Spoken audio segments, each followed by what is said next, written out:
afternoon, everyone. I'm Chaney, Mayor with the City of Moscow. I'm running for re-election.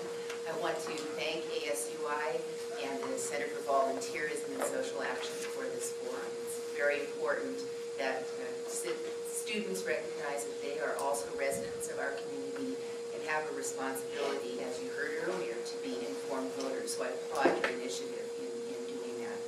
I've been a resident of Moscow since 1980. I came here, as some of you perhaps have, with the intention of staying for a couple of years of school.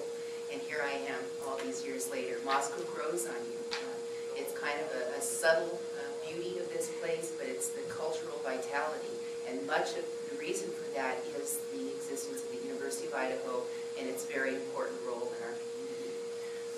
I'm married, parent to 5 grown stepchildren, 9 grandchildren. I'm a small business owner with my husband, Gary Bryan, who is here today. He's a retired faculty member from the College of Veterinary Medicine at WSU, and we run a business with worldwide sales of products related to animal lives.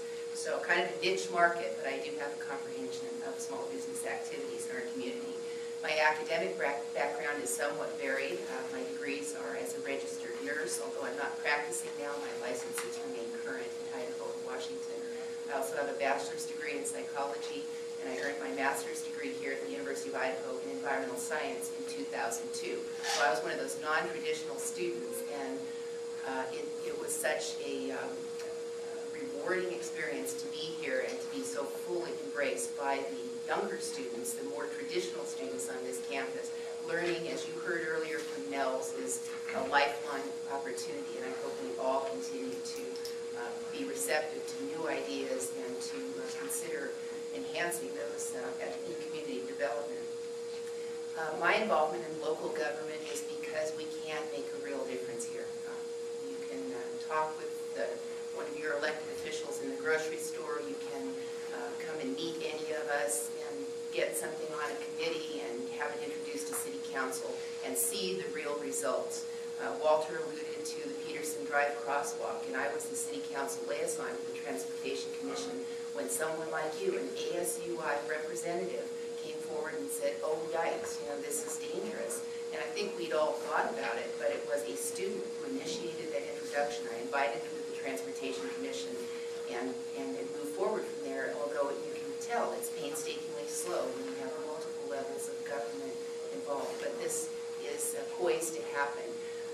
That was one of 2 initiatives then President Stephen Daley Larson and I had in mind together to accomplish. The other is daylighting Paradise Creek out by the Student Recreation Center. And as I was driving over here this afternoon, I saw UI Sustainability Coordinator Darren Saul with a big group of students looking over that site where the creek will come out of the culvert in the ground back to the surface.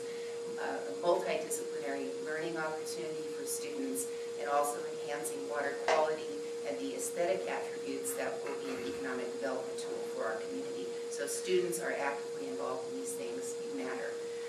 My affiliations include the University of Idaho Sustainability Initiative, the Women in Science program, working on our wetlands treatment project over there just west of the wastewater treatment plant. It's tertiary treatment. The work of students is making a real difference as the city strives to comply with EPA mandates for water quality in Paradise Creek, where our wastewater treatment plant discharges. I'm occasionally a guest lecturer. I may have talked in some of your classes around here. And I also worked with a group called Sense of Place in the Pacific Northwest. It was a group, I think, where I first met Nels, as we had a group of about 25 faculty members touring the Pacific Northwest, looking at what keeps people attached to place, what matters in someone's home.